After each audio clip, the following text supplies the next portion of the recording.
Just got that stinking pen out of this, so I got that lift arm off. The old trusty dusty engine hoist.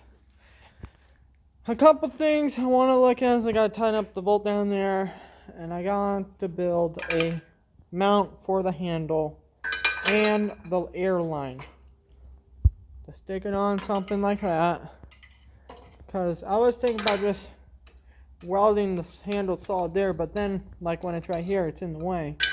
I want to have something where I can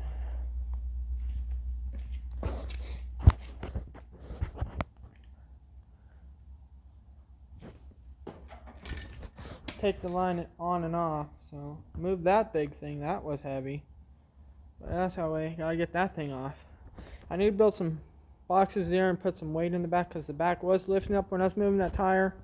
I think what I'm going to do is, now that that's over there, I'm going to hook a chain of that and drag that whole tire out. And then I'm going to set it right here, hopefully on top of this one. And I got to get the air and stuff out of them. The one in here ripped the tube, so it's a little flatter than that one, but should be alright. So thanks for watching, and hope you enjoy the videos, and hope you're subscribed so you can see the Ford restoration videos and seeing it get done. So catch you on the next one.